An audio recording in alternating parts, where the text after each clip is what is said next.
Someone recently emailed me a really great question. They asked, can karmic patterns come back after they've been cleared?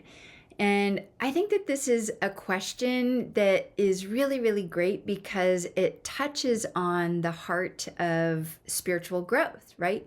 Now, if you're not familiar with the idea of karmic patterns, don't worry at all, because I'm going to be explaining what they are and how they influence your life. And then I'm going to also explore whether or not it's possible for those karmic patterns to reappear again after you've already done the work to clear them. So be sure to stay tuned.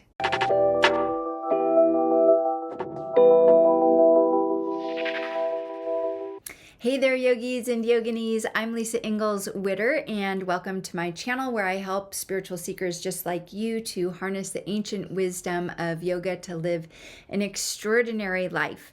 Now, the goal of my channel is super simple, is just to make it easier than ever before for anyone to find happiness and fulfillment in their everyday life by using the time-proven and tested teachings and practices of non-dual Tantra. Now, if you haven't already, be sure to subscribe to my channel, click on that notifications icon so that you never miss any of the tips and teachings and meditations that I post to support your spiritual growth. All right, so can karmic patterns come back after you've already cleared them? The short and dirty answer is no. Once a karmic pattern has been cleared, it's been resolved, it does not come back. But I want to really unpack this a bit more for you and let you know why. We want to dive a little bit deeper into why it's the case that karmic patterns do not come back after they've been cleared. Now, this requires a bit of understanding about how karma is created and how karmic patterns are created. So I'm going to give you what I call the Cliff's Notes version of this. I work with my students for well over a year. I take mentorships of students through this over the course of a year and sometimes longer. I take advanced students 2 years into this topic. So just know in the few minutes I'm going to give you today, it's really just the Cliff's Notes version of karma and karmic patterns. So to understand this, we need to understand that fundamental to how karma is created, the teachings tell us, and how karmic patterns are perpetuated, is what I call a case of mistaken identity, what the teachings call ignorance. In other words, not knowing our true nature, not knowing who we really are, not conceptually, but as a direct experience. Now, what happens is that, 95, 98% of all the people walking on this earth actually are walking around in ignorance of their true natures, the teachings tell us. And it's characterized by this sense of not feeling whole and complete as we already are. The sense, something is missing, and it's that sense that something is missing that sparks this desire within us. And that desire is either to acquire things or to get rid of things in order to feel whole and complete, in order to fill what feels like an inescapable void, right? And so what happens then is that this desire that is, again, founded in ignorance, but has a flavor of either aversion. Ooh, I need to get rid of that person in my life and then things will be better.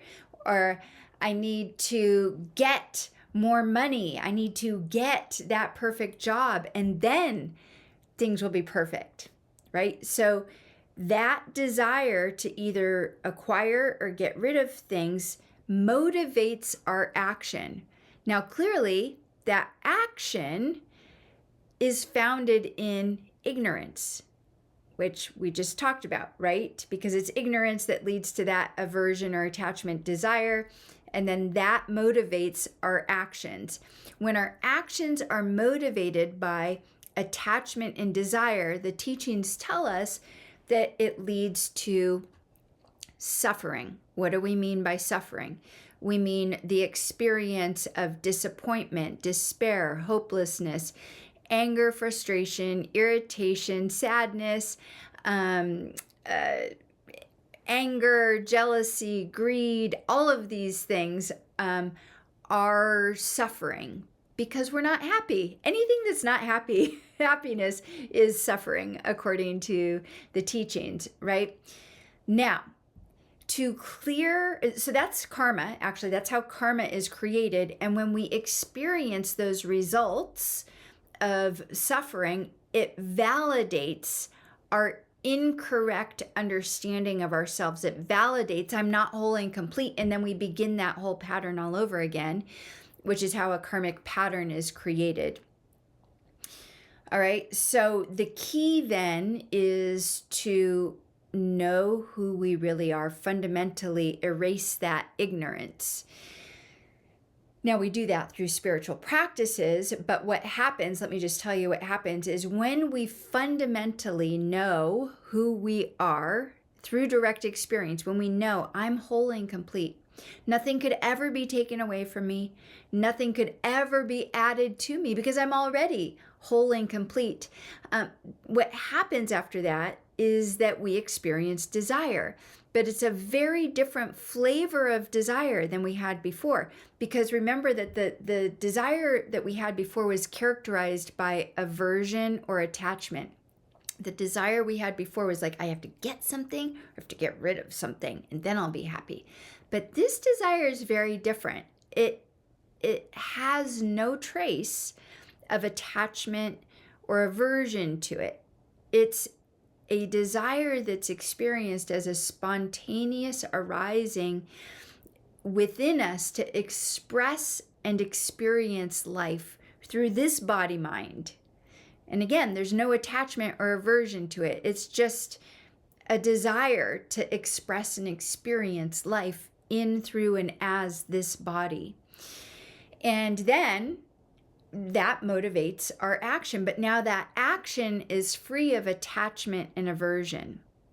So the results are very different. In the teachings, it says the results are not going to be suffering anymore. They're going to be happiness. And this is how we start to free ourselves from karma and our karmic patterns.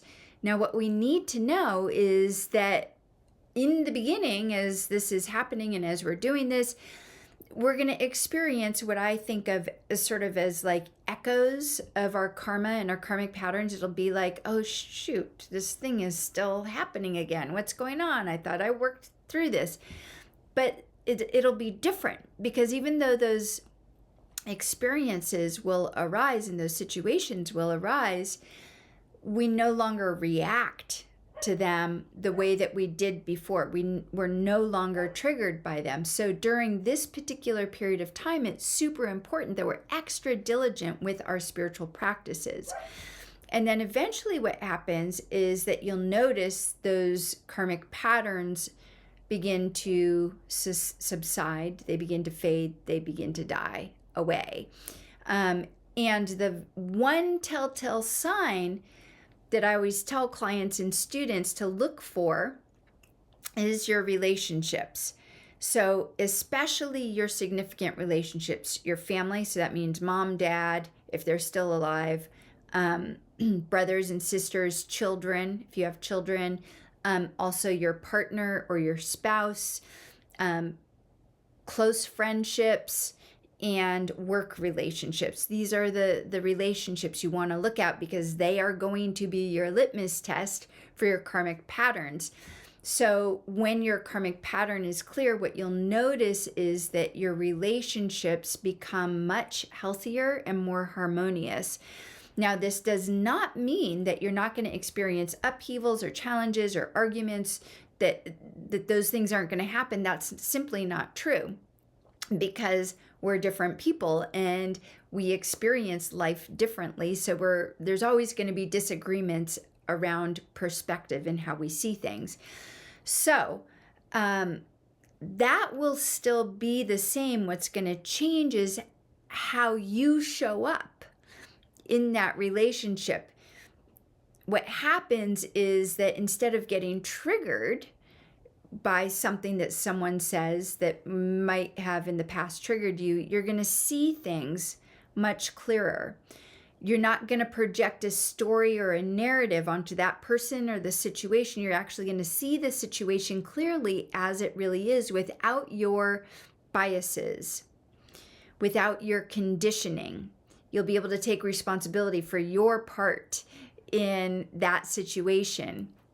And so that's a big piece of, or a big litmus test for you, is your relationships, right? So just to recap again, once a karmic pattern is cleared, it's cleared. It's not going to come back, because we're assuming, right, that when a karmic pattern is cleared, that also means that you're grounded in your true nature, because that's the only way for a karmic pattern to clear, is for you to be abiding, what we would call abiding in and as your true nature. Now, this requires spiritual practice and maintaining your spiritual practice. But ultimately, these karmic patterns are not going to come back. So if all of this is interesting to you, there are actually 6 karmic patterns that can influence our lives. And fundamental to the work that I do with my students and clients is helping them to identify which of these karmic patterns are ruling their lives. So if you're curious to know more about which of these 6 karmic patterns might be affecting your life the most, then I've created a quiz just for you. And again, it's based on my years of experience of work with clients and students. And you can find the link to this quiz in the description below this video. Then after taking the quiz, you're going to receive your results. You'll receive a page with your results and some really valuable insights into your primary karmic pattern and how it might be influencing your life. So if you found this video helpful, please do give it a thumbs up and share it with others who might benefit from it. And if you have any questions or thoughts, please leave them in the comments below. I always respond to comments. And then finally, don't forget to subscribe and to hit that notification bell if you haven't already, so that you'll be the first to know when I post new content, which is about every week or so. So thank you so much for joining me in this video, and I look forward to seeing you next time. Take care and namaste.